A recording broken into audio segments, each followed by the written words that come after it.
음, 책을 읽다가 문득 지금 생각나는 게 있어서 이 짧은 동영상을 하나 지금 찍어볼 생각이야. 왜냐면 뭔가 생각이 이렇게 톡 튀어나왔을 때 그걸 기억해 주지 않으면 다시 또 망각 속으로 그 생각이 사라져 버리니까. 오늘 아침에 내가 산책을 하면서 무슨 얘기를 했냐면, 다른 사람의 이야기를 듣는 것과 그리고 내 이야기를, 내 감정을, 내 생각을 표현하는 것, 이 두 가지에 대한 이야기를 했었거든.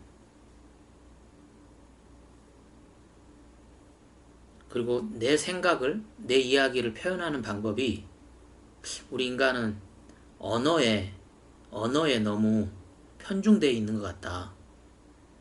언어 이외에도 행동으로 표현을 하고, 얼굴 표정으로 표현을 하고, 내가 내지르는 함성, 감탄사, 뭐 이런 걸로도 얼마든지 표현할 수 있다. 그리고 그 예로 그게 산책이 될 수도 있고, 뭐 춤이 될 수도 있고, 또는 운동이나 레저 활동들도 될 수 있다. 그러니 내 이야기를 들어줄 그 한 명이 없다고 징징대지 말고, 내 이야기를 하고 싶으면 그걸 꼭 언어로 해야 된다는 생각이 잘못된 것 같다. 뭐 그런 이야기들을 쭉 했었어. 근데 이 책을 읽으면서 문득 그 생각이 드는 거야. 이 책을 읽는다는 건, 이 독서를 한다는 건 다른 사람 이야기를 내가 듣는 건가?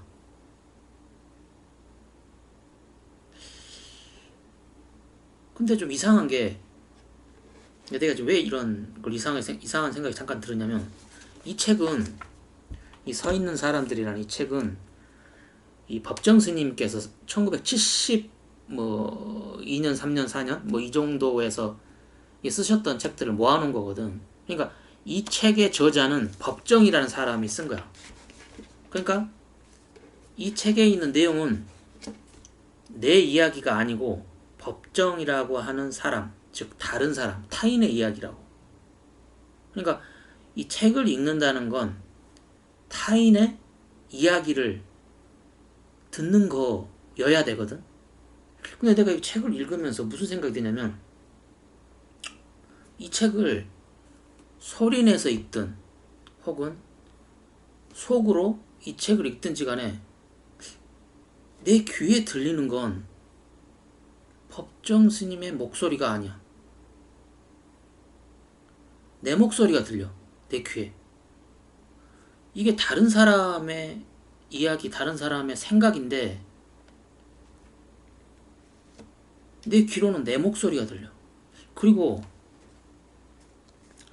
또 이 책 내용을 읽다 보면 중간중간에 무슨 일이 생기냐면, 이 책 내용과 연관이 되는 내 과거의 기억, 경험들이 떠오르고, 그 생각이 이 책 내용과 막 뒤섞여.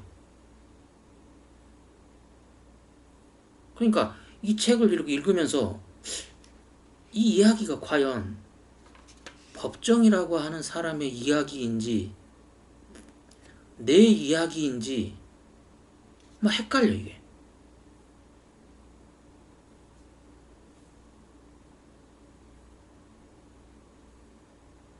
그래서 이 책을 읽는다, 이 독서라고 하는 건 과연 다른 사람의 이야기를 내가 듣는 건지, 아니면 내가 내 이야기를 지금 하고 있는 건지, 이 둘이 좀 뒤섞여 있는 것 같은 기분이야. 뒤섞여 있어. 그러니까 만약에 법성 스님이 만약에 지금 살아 계셔서, 아니 과거에 법정 스님이 살아 계실 때 어떤 TV 프로그램에 나와서 이, 이 잦은 삭발이라고 하는 이 내용에 해당되는 이렇게 강연을 하셨다. 그리고 그게 이제 동영상으로 남아 있어가지고 내가 그걸 유튜브로 본다. 내가 유튜브를 지금 시청하고 있다. 이러면 이건 의심할 여지가 없이 내가 다른 사람의 이야기를 듣는 거야. 내 이야기는 그 동영상에 끼어들 틈이 없다고. 왜냐면 그 동영상을 내가 시청을 하고 있으면 그냥 계속 그 시각 정보가 내 눈을 계속 자극하거든. 이 청각 정보도 계속 소리가 들어오고. 근데 이 시각 정보가 너무 양이 많아서 내 뇌 속에 있는 과거 기억이라든지 경험들이 그 시각 정보를 처리하고 있는 그 뇌에 끼어들 틈이 없다니까. 그러니까 법정 스님이 이 내용을 TV에서 강연을 하고 계셨다면 분명 그 강연을 내가 유튜브로 본다면은 그건 100% 남의 이야기를 듣는 거라고. 근데 그 똑같은 내용을 이렇게 활자화돼서 책으로 나와 있고 이 책을 내가 읽는다면 이건 조금 상황이 좀 달라지는 것 같아. 분명히 법정 스님의 이야기거든 이게. 근데 이 책을 내가 읽으면 내 목소리가 들려. 법정 스님의 목소리가 들리는 게 아니고 내 목소리가 들려. 그리고 내 과거 기억과 경험들이 이 책 내용하고 자꾸 섞여. 이상한 경험을 지금 내가 방금 느껴서 이 생각이 지금 없어지기 전에 잠깐 동영상으로 남겼는데, 그래, 좋아. 뭐 일단 그냥 찍은 거 이 한 부분을 한번 읽어보자고. 잦은 삭발. 내 일상생활 중에서 기분이 가장 상쾌할 때가 언제냐고 묻는다면 주저없이 이렇게 대답할 것이다. 삭발하고 목욕한 다음이라고. 생각해 볼 것도 없이 안팎으로 맑고 깨끗한 상태에서 우리는 가장 홀가분하다. 그것은 갓 태어난 것 같은 그런 기분이다. 승가에서는 한 달에 2차례씩 공통적으로 삭발하고 목욕을 하도록 규정되어 있다.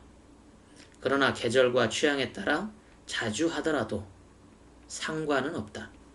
어떤 선사들은 일과 삼아 날마다 하는 분도 있는데 띠끌 하나 용납하지 않으려는 그 결백성과 날듯이 홀가분한 그 쾌청 때문일 것이다.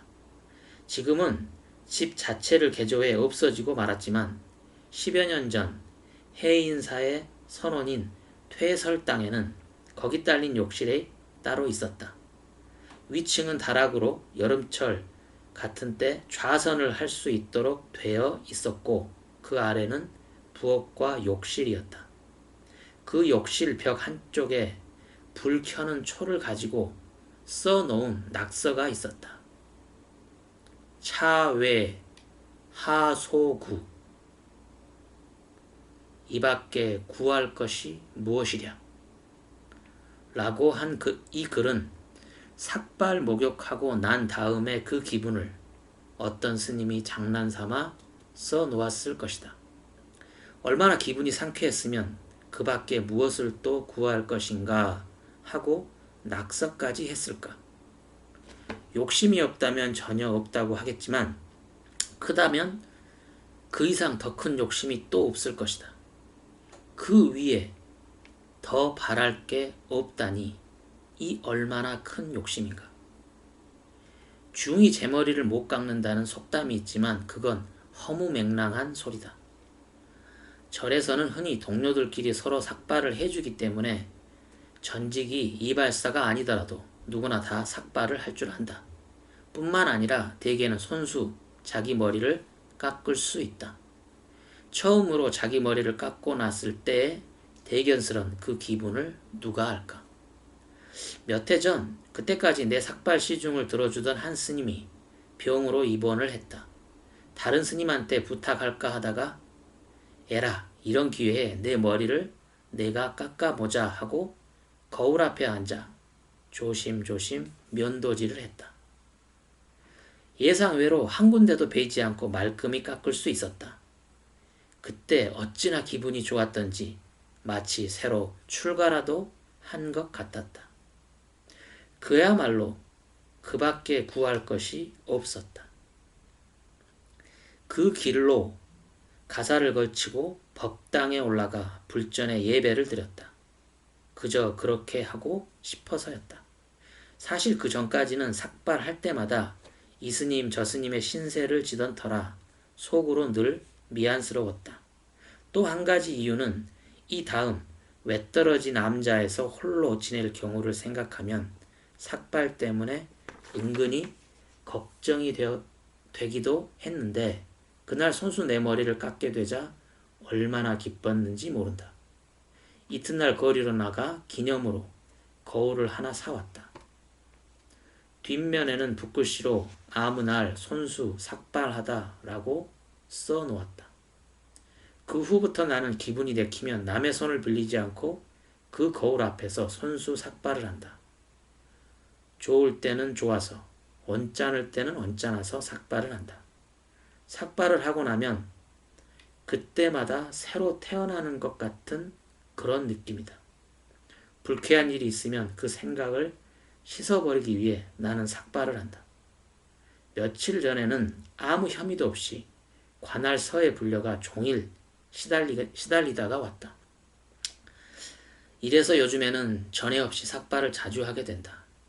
온갖 비리로부터 거듭거듭 출가하고 싶어서다.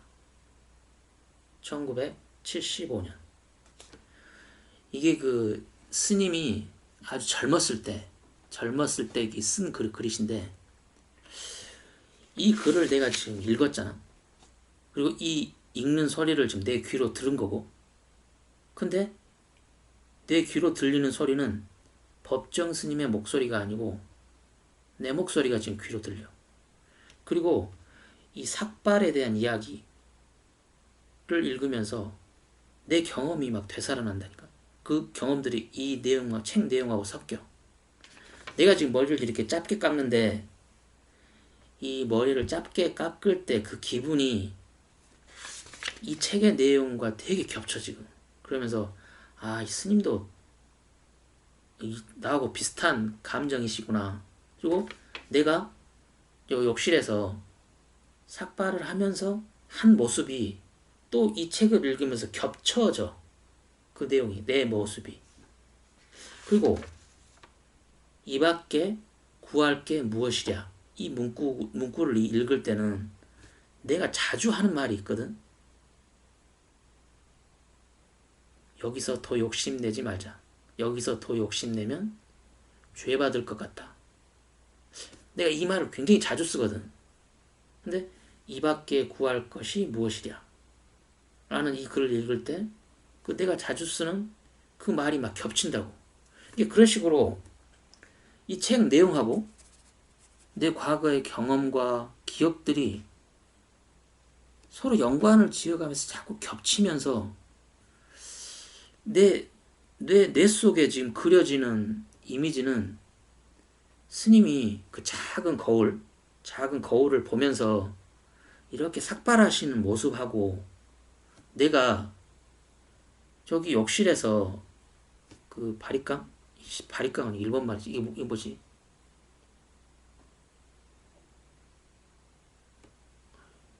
뭐라고 하지 이걸? 그 단어가 생각이 안 나네. 그 이발 기구를 들고 그 욕실 큰 벽을 보고 이렇게 내가 내 머리를 이렇게 깎고 있는 그 두 사람의 모습이 이렇게 언뜻 내 속에서는 어떤 이미지가 그려지냐면 한쪽에는 스님이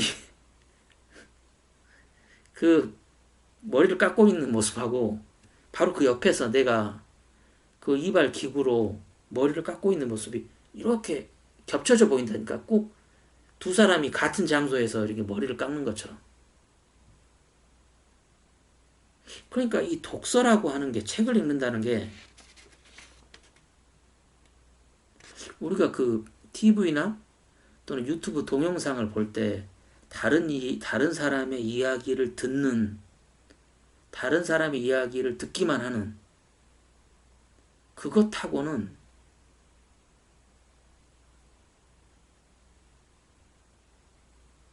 완전히 다른 것 같아요. 완전히.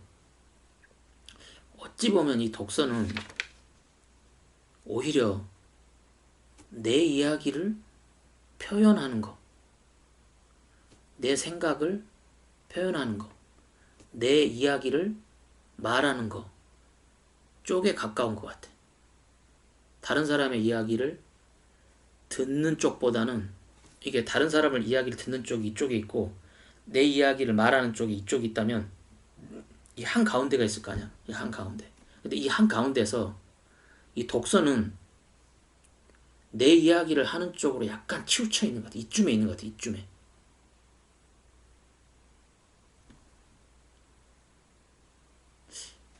문득 지금